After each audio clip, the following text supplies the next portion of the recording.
Welcome, ladies and gentlemen, to the first ever episode of the Inside Line Formula One podcast live.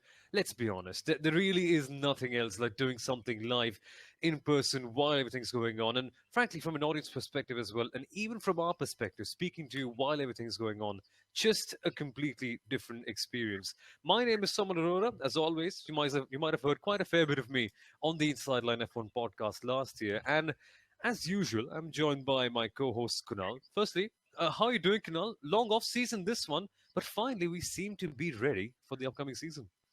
Yes, we seem to be ready. The fun on the Inside Line F1 podcast has started way before the fun actually starts in the world of Formula One. So great to be resuming our live sessions and great to be also joined by Abhishek Takle, who you guys would remember from last year as well. He's an accredited Formula One journalist. He does a lot of freelance writing in the world of Formula One. He's been my pal to go to each time I travel to the races because Abhishek goes to all the races around the world. So he's living the Formula One life. Hi, Abhishek. Hi Kunal, hi Soumil. Great to be back on again, and looking forward to a great season. Absolutely, it promises to be such a good one. There's just so much drama and so many stories. And Abhishek, firstly, I'll come to you with this one because you were there the last time we had all these big stories, right? The Bahrain Grand Prix. You were there for both the races, and just the number of stories that came out from that. Grosjean's accident, thank Yeah, goodness he's safe. Then Mick Schumacher coming into Formula One. Then we had so many stories about Hamilton contracting COVID, and then Russell coming into the car. But so many of them have been translated into 2021 as well. But if you just had to pick one of those stories that would be the defining one before the season begins, which one is it for you? Which one just really pumps you up the most heading forward into 2021? um, I think of all of those that you mentioned, I would have to say two of them really looking forward to 2021 would stand out for me, and those would be Mick Schumacher's debut. Obviously, because of his name, because of who his father is, and so that's obviously Hmm. pretty headline-grabbing news that he's going to be making his Formula One debut. And the second one, I would say Hamilton, but not for COVID reasons, but because he's yet to put pen to paper on his contract. Exactly. Yeah. Exactly. That's going to be very intriguing. But what about you, Kunal? Perhaps a bit of a personal choice, this one, with your old team being rebranded and perhaps becoming something even bigger, bigger than we've ever seen before. Yes, I mean, that's one of the most exciting stories. Aston Martin returning to Formula One with Sebastian Vettel and Lance Stroll. So it's going to be good to see what they are able to build given the whole stable platform they had with the Force India Formula One team. But the ex Force India driver at Red Bull this year, Sergio Perez, he is the one that I am absolutely gunning for because this is a chance a driver like him is been waiting for like for the last decade. I would say with McLaren, and to now get that top team chance, to now get a chance to sort of prove himself against the mighty Max Verstappen. I'm excited to see what he's able to do. That will just be insane. And we will discuss all of that in depth. But before we go on, folks, don't forget, like, share, and subscribe. Not the usual stuff, right? You know what to do exactly. If you're enjoying it, feel free to leave a like and to subscribe to the Inside Line F1 podcast and Pitch the Podium, depending on where you're watching this one. You know the deal. But let's move on. Let's actually play a game of word association. Now, it's something that I like to do quite a fair bit. Just identifying a situation and choosing one word that describes that. And then, of course, we can go down deeper and speak about the team in perspective. And I think the best way to start is with the champions. Abhishek, heading forward into 2021, it's so easy for a team like Mercedes to get complacent, right? But they haven't done for all these years. What do you expect from them? And what would be that one word that describes them in 2021? Well, you sort of already mentioned it. I was going to go with champions. I had initially sort of jotted down dominant, but then I scaled it back to champions. But yeah, I mean they are the favorites. They are the team to beat. The rules are staying pretty much the same. They were utterly dominant last year, with the exception of some minor tweaks that might make the form book a little bit, and might may or may not take away a little bit of their edge, but they'll still be out there. I think. And what about you, Kunal? It seems to me that it's always going to be on a similar line for Mercedes, isn't it? And what's more confusing is the fact that, as Abhishek mentioned, Hamilton hasn't put pen to paper.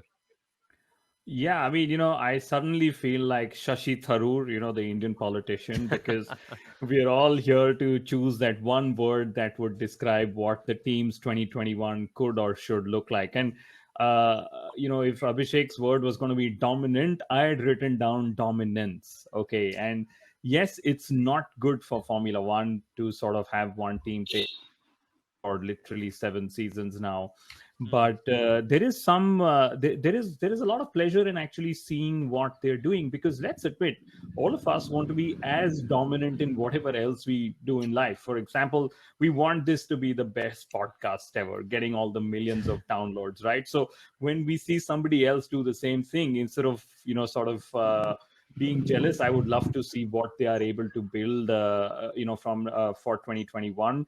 I would love to see how much more can they push the cart and push the competition in 21, because everything touched literally in the hybrid turbo era has turned gold. They've got that Midas touch, right? Hmm. And yes, Hamilton's not put pen to paper.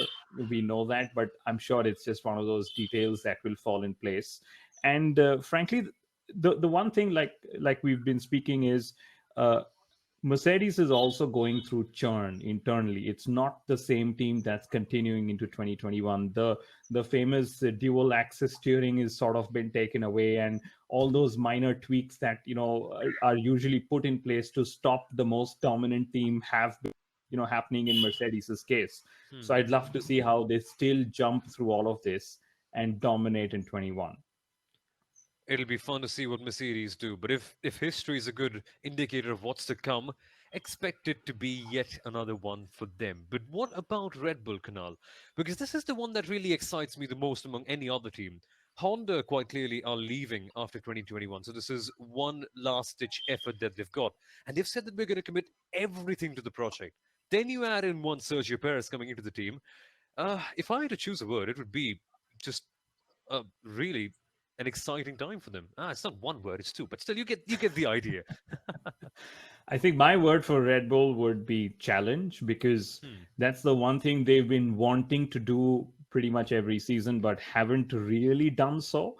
And for example, in 2020, they weren't really challenging Mercedes, but they were also not really challenging the rivals that they were facing. So to retain Max Verstappen, to keep the Red Bull racing story going as strong as it has been in the last decade, to sort of keep up with the excitement that we all get when somebody gets up to challenging Mercedes. I really wish that Red Bull Racing are able to launch a genuine challenge to the Mercedes drivers and the Mercedes team, and of course, like I said, Checo Perez challenging Max Verstappen.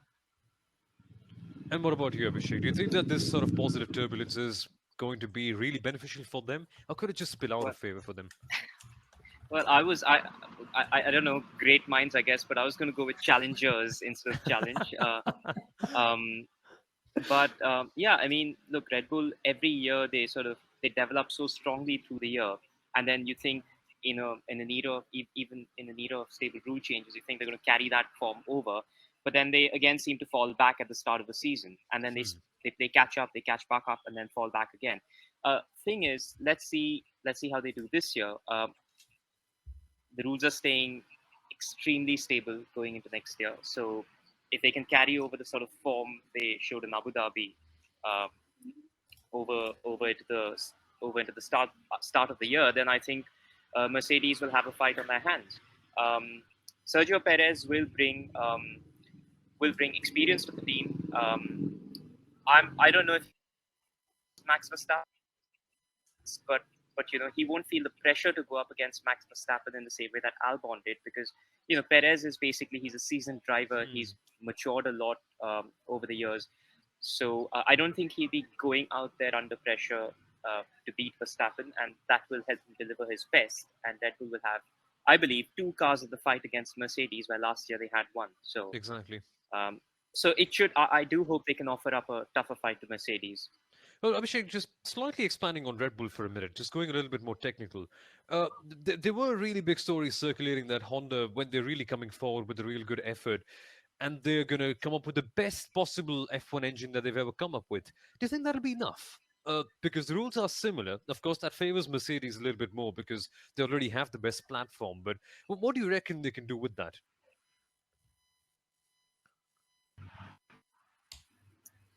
Well, I think Soumil has just dropped off, but I believe I heard part of that question. I think um, with Honda, you just have to see the rate of development they've brought to the table since the start. I mean, they were absolutely struggling at the start. They were at the back.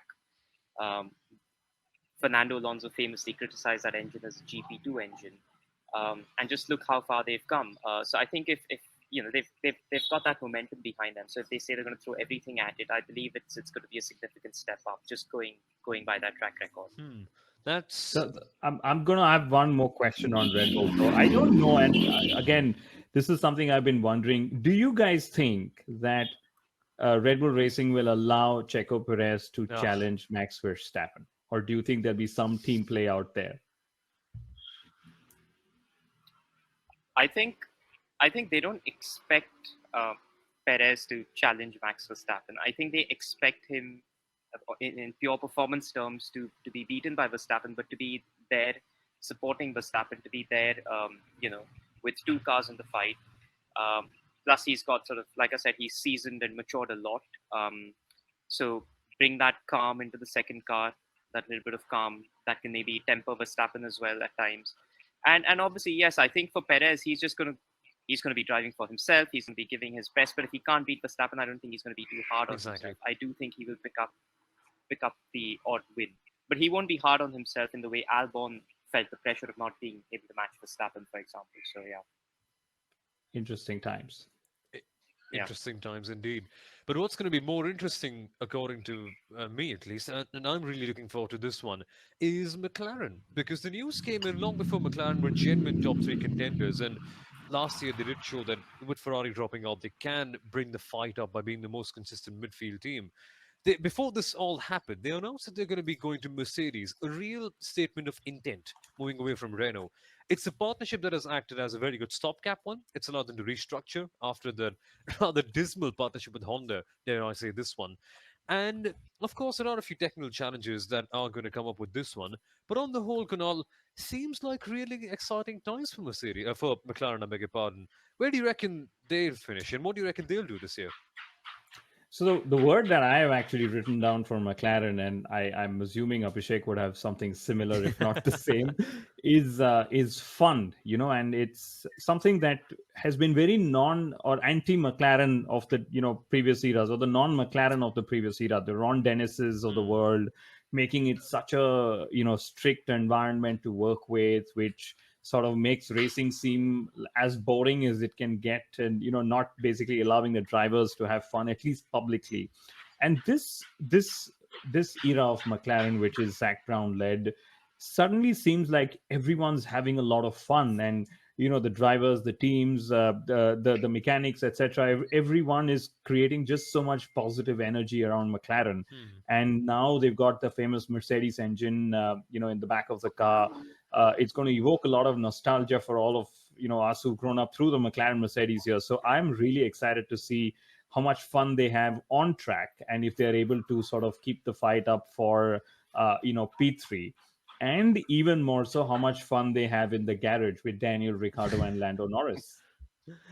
Absolutely. That I think genuinely has to be one of the more crazy Formula One teammate partnerships you can ever imagine. Two, no, I wouldn't say clowns or jokers because that seems more like a derogatory term, but two most fun-loving drivers that you could ever imagine in one team together.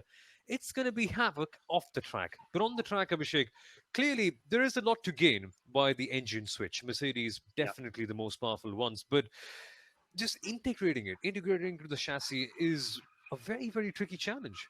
It is, yeah. The word I had for McLaren is actually revival, Hmm. um, because over the last, well, this season in particular, 2020 in particular, you could sort of see the team going from strength to strength. They operationally, performance on track, while not consistent, Hmm. they still made the most of it when they had it. So I think they're still building up, and I think fun is a very very good point that Kunal raised. the team seems to be enjoying its racing again. I think after the dismal Honda years, and even the first year with Renault, was pretty bad. And I think they had Fernando Alonso in the team at that time. And no disrespect to Fernando, but as a double world champion, he brings a certain degree of, he puts a certain degree of pressure on the team, Yeah. which they didn't have with Norris and Sainz. It was just basically start from scratch and build it up as you go along. And I think that sort of that environment at McLaren right now is just conducive to sort of unlocking performance. And I think they should do very well with the Mercedes engine. Nostalgia, of course, but but I think if they well, a Mercedes engine is not the ticket to victory as we can see with Williams, but Hmm. I think the job they've done on track combined with the Mercedes engine should put them in a good place for um, top three maybe. Yeah, I definitely think they can finish in the top three this year.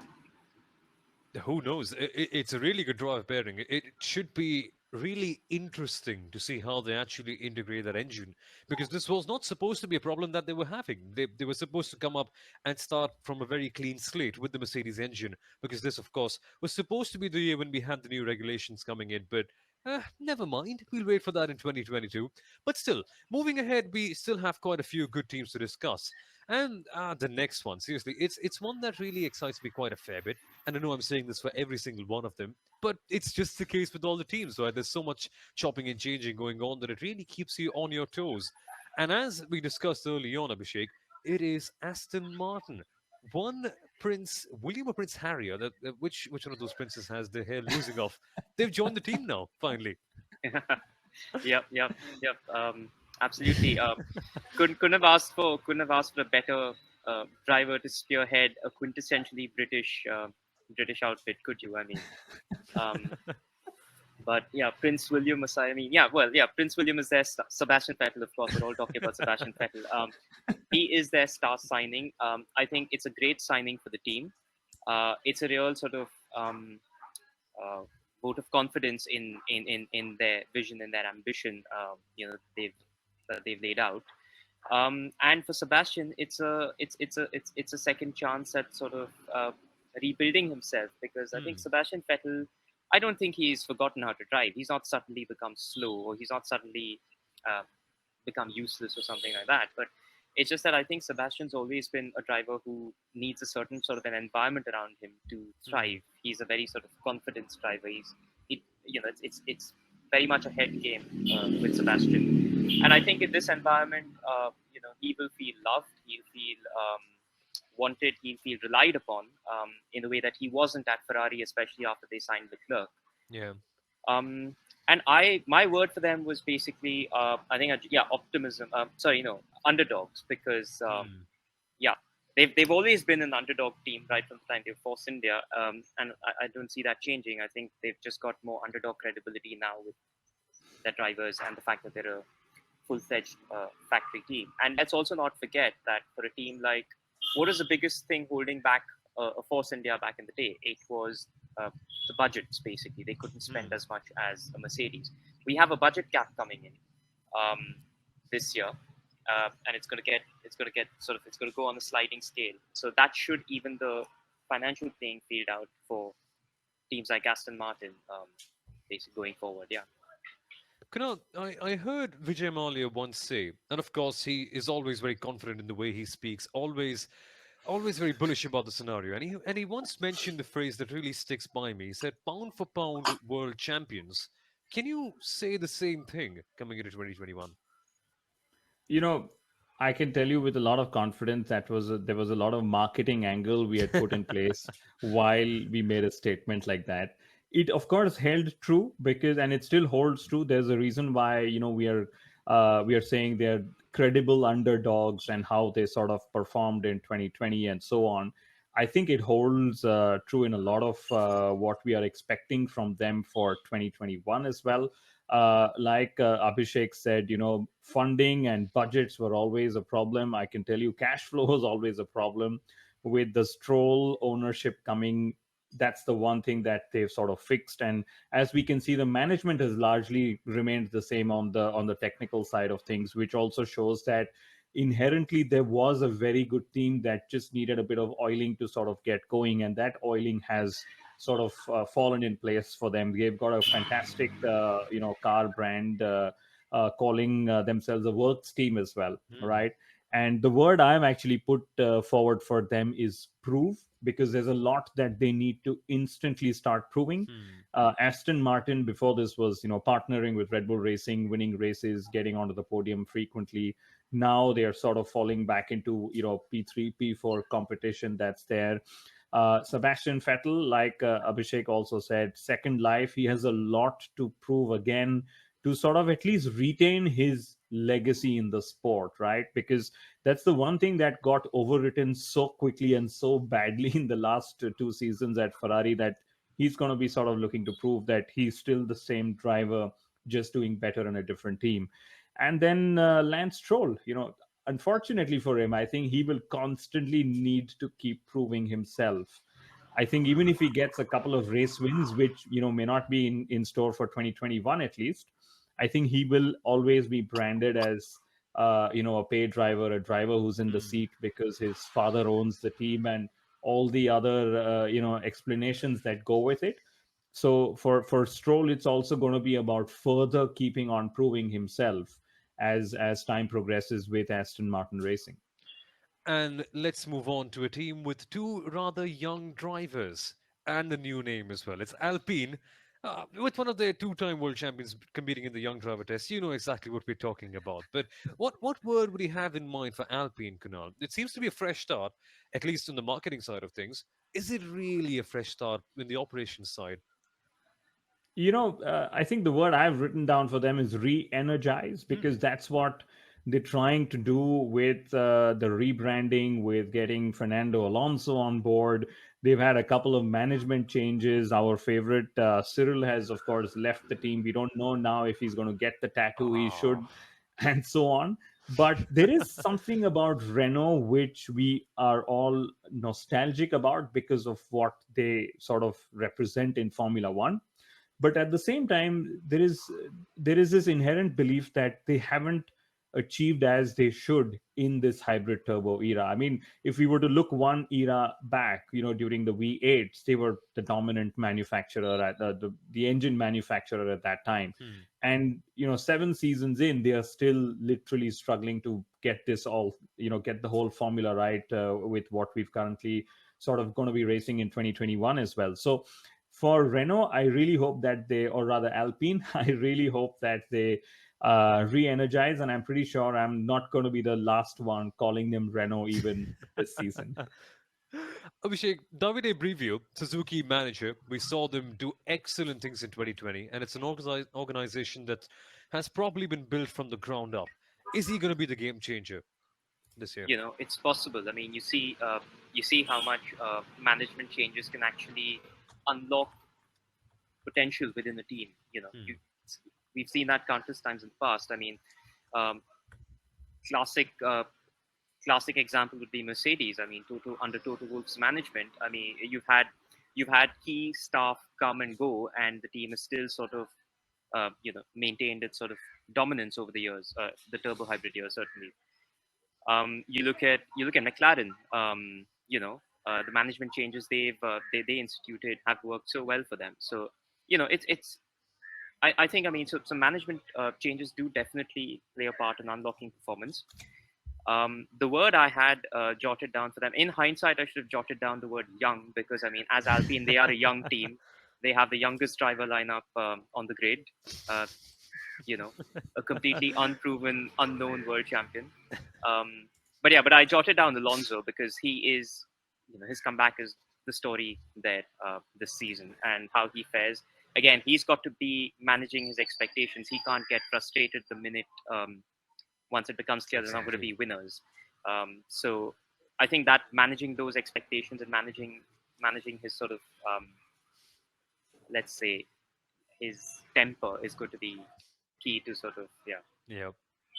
that hopefully doesn't spill over like it did in McLaren. Yeah, That's going to be some. Actually, that's a very good point that you mentioned. Just controlling and understanding your expectations, because as a two-time world champion and being Fernando Alonso, right, you always want to go ahead and win, regardless of the discipline, regardless of what car you're driving or what series, or hell, is it even a desert that you're racing, or even on tarmac yeah, for that matter. yeah, So yeah, that's just the Fernando Alonso way.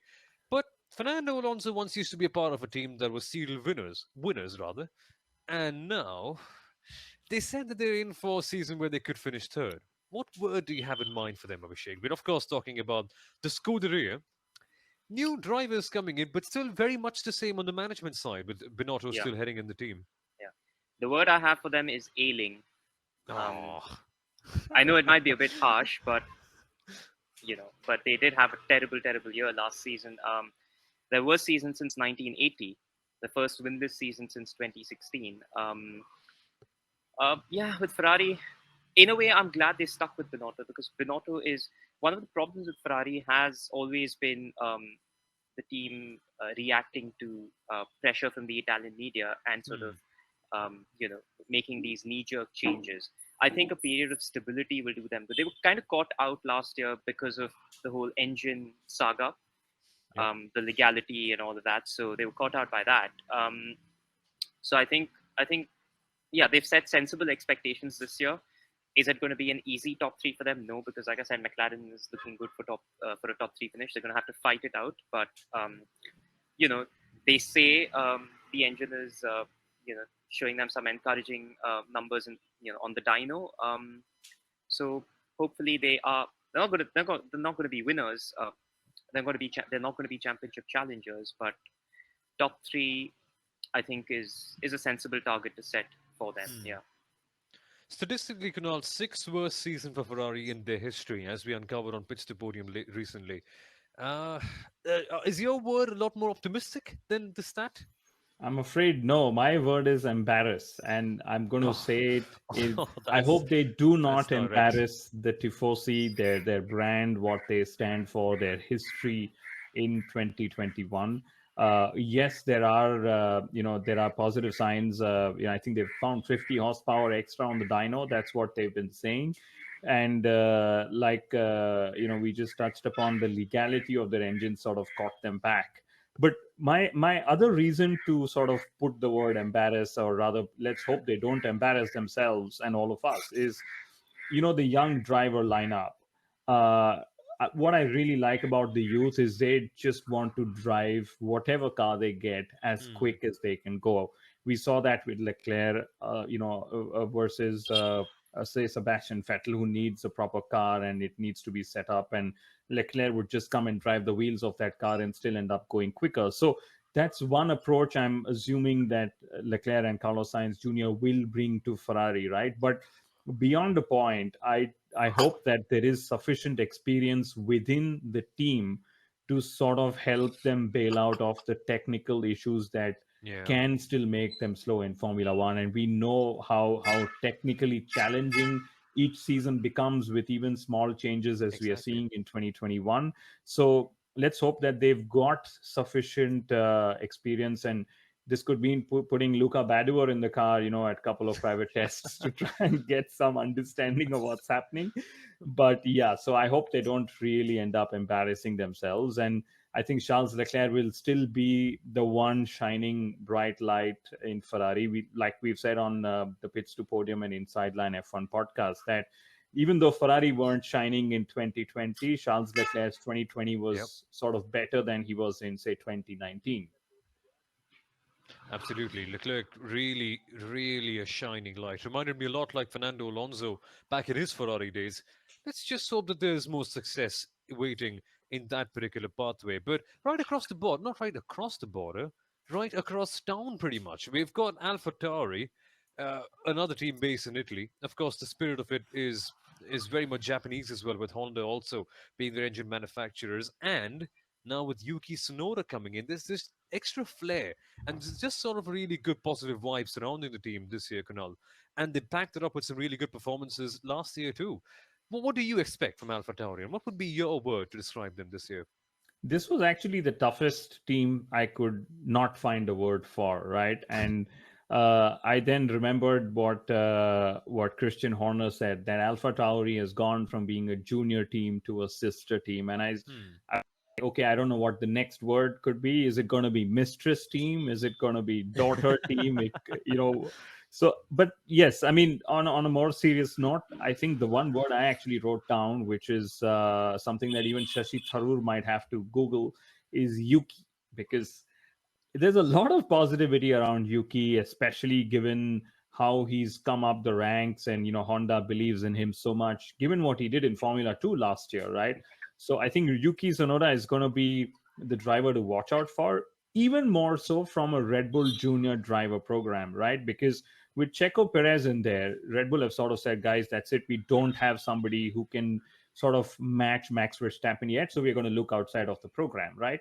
And at this moment, Max is who they're banking on fully to lead them into the future. Of course, there's a contract in place, but if something happens and Max leaves, and if there is an opening, assuming it comes up at Mercedes at some point, and if Max leaves, then I'm not sure, if Red Bull has sufficient belief in Albon or Pierre Gasly leading the team forward. So a lot of hope will ride on Yuki to sort of be to see if he's the next talent that can take the baton forward from Max Verstappen. What do you think about this, Abhishek? Do you think he's really going to be the one leading the light forward, or is Gasly the stable? I think the veteran of this team, rather, is he going to be the one overshadowing him in his debut season? I think we just have to see how Yuki goes on track in Formula One. I mean, I'd sort of withhold judgment on that until we see how he's done in his first season. Because remember, I mean, all of the Red Bull juniors have all been very promising talents. Hmm. I mean, Tsunoda has an impressive junior record, obviously, um, but all of them have had an impressive record. We saw what happened with Gasly, promoted, demoted, and then wins a race after being demoted. So, we saw what happened with Kvyat, for example. Yep. So, I reserve judgment on who is going to take the baton forward from Max Verstappen should he ever leave Red Bull. But I definitely think there's a certain energy about AlphaTauri this season. They've got Tsunoda who Gasly has matured incredibly as a driver. He's come back into the AlphaTauri environment, and it's actually worked for him. He's won the race. He's in a happy place, and the fact that it's now said rather than basically a junior team basically supporting Red Bull. Um, you know, I think I think Gasly is in the right place where where he needs to be. Um, Sonoda will be exciting to watch. One thing, Japanese drivers in Formula One haven't always met the greatest of success, but they have always been tremendously exciting drivers to watch. Hmm. So I'm really looking forward to watching Sonoda um, do his thing behind the wheel. Yeah. Likewise, and maybe next year, Jehan as well. No biases here. No bias. Just kidding. Don't jinx it, Soumil.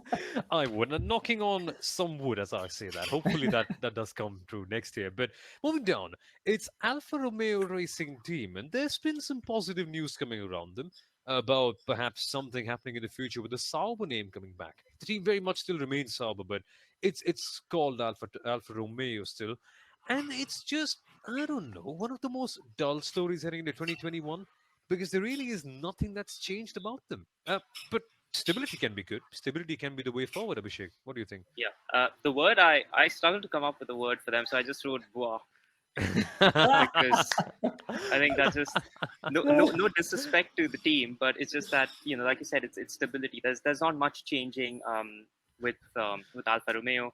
I think their performance on track depends greatly on how strong the engine Ferrari gives them will be. Hmm. Um, yeah, and True. otherwise, they've got a stable driver lineup.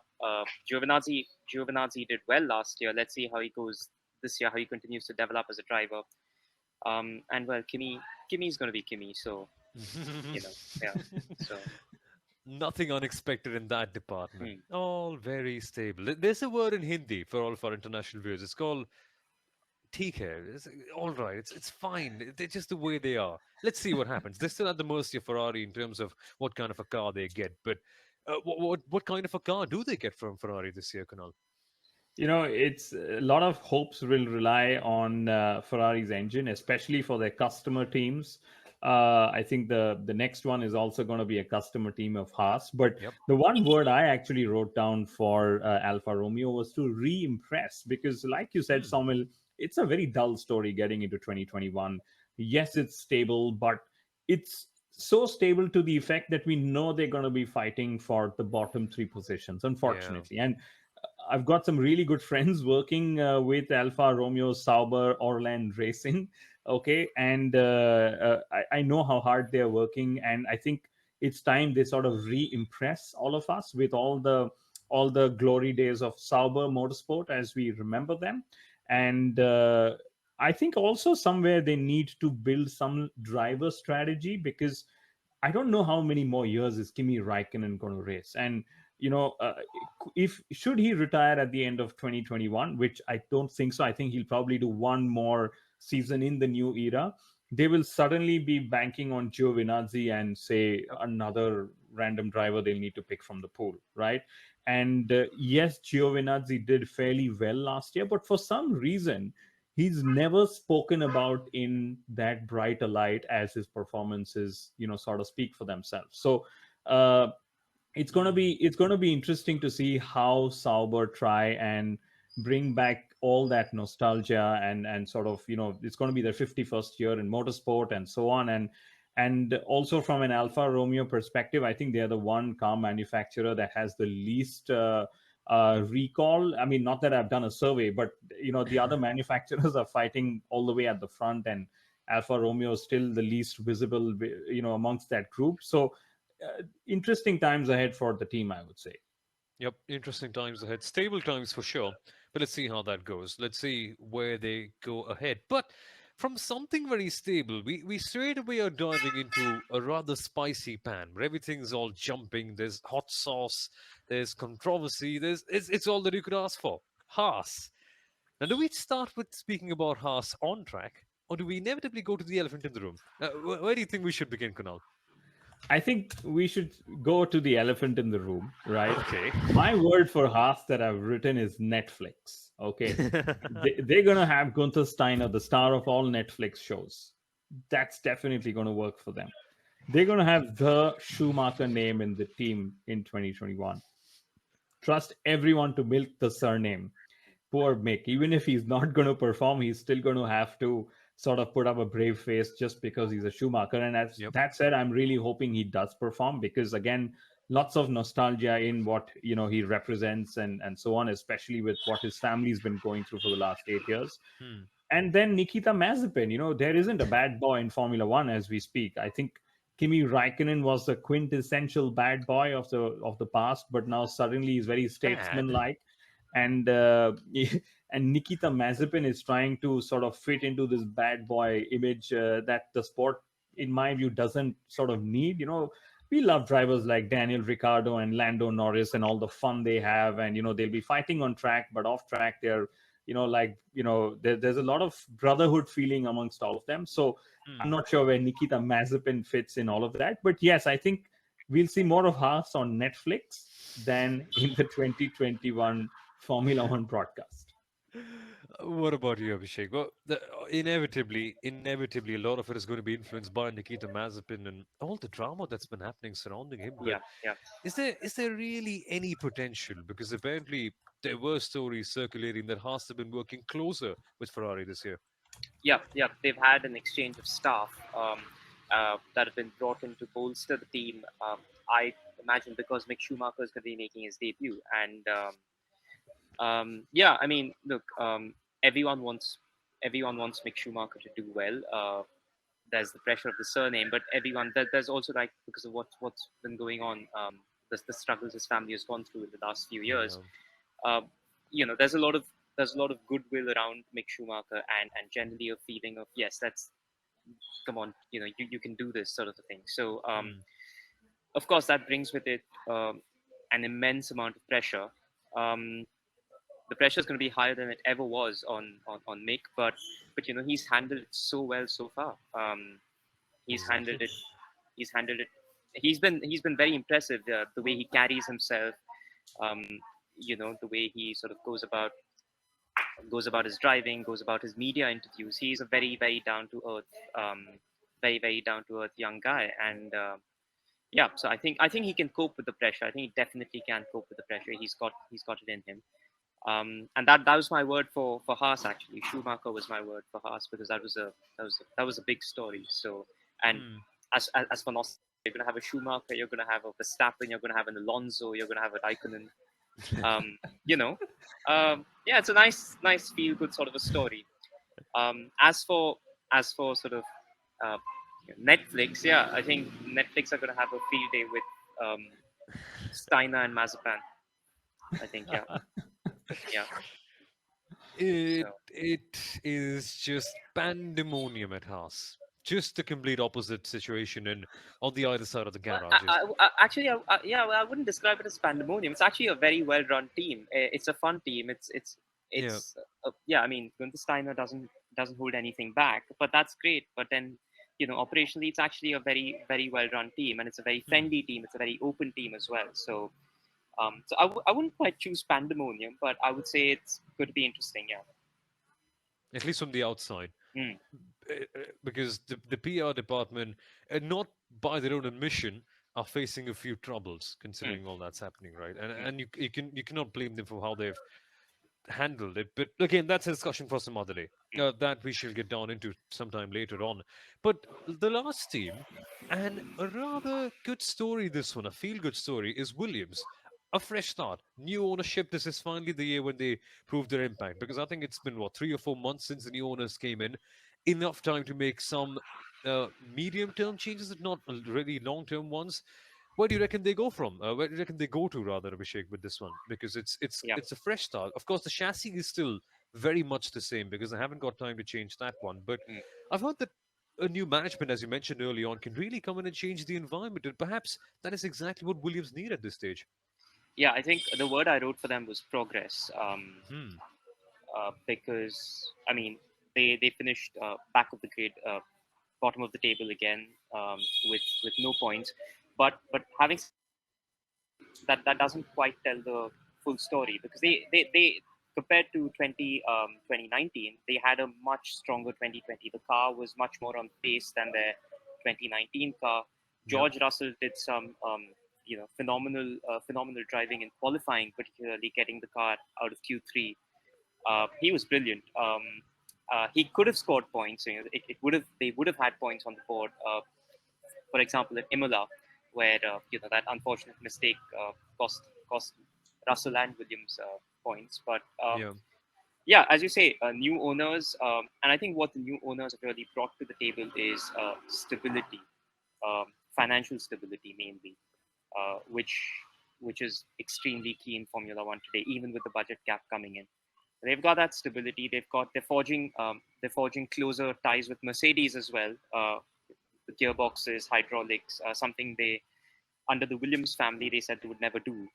But I guess they've recognized the reality of Formula One as it is Exactly. today, and yeah, that's what new management does, I guess. And I'm expecting progress. I expect them to be consistently qualifying in sort of Q2, making it to Q2 in qualifying, maybe the odd Q3 appearance, and I'm expecting them to score points. Not going to predict a top five finish or something for them, but definitely points and probably seventh, eighth place finish, possibly. Yeah. Your thoughts, Kunal? My word is actually rebuild, which sort of falls in line with what Abhishek has just explained. Is a increased collaboration in Mercedes, the Doralton capital flowing in, and I'm not sure what Jensen Button's going to do there as a senior advisor, Yeah. but maybe even sometimes it surely helps to have a seasoned Formula One veteran, a former world champion, to come and sort of have as a sounding board if that's what he's going to be like. And they're going to have a stable driver lineup as well. George Russell, definitely the most exciting one. So to me, it's going to be trying to rebuild the legacy and the name that Williams sort of carries in Formula One. And I think their revival will excite Formula One fans just the way McLaren's revival did. Should it happen in 21, or if we need to sort of wait to 22? But it seems like the building blocks have sort of fallen in place, and now it's just about extracting as much as they can from these new decisions, new partnerships in the time to come. Should be very interesting. It's a time of real excitement surrounding Williams. And as is the case with all the teams, 2021 on the whole may be a stopgap here, but really it has so much to offer. And genuinely, we can't wait to see how it pans out. All of that coverage will be on the Inside Line F1 podcast and on Pitch to Podium. But just before we end the show, folks, we've got something that I personally would like to ask Abhishek, and something that quite a few people would have asked to you as well, Abhishek. It's how do you get into Formula One as a veteran journalist? I mean, how do you do what you are doing? Because for so many, it is just a dream job, isn't it? Yeah, I think there's no sort of one size fits all sort of formula, as Kunal knows, because Kunal and I've both taken very different paths to Formula One. So you know, I just sort of went freelance and I applied for accreditation, Hmm. and I had a lot of help from a lot of people and a lot of support from a lot of people who were already in Formula One. So I think building those relationships before you get in is key. Hmm.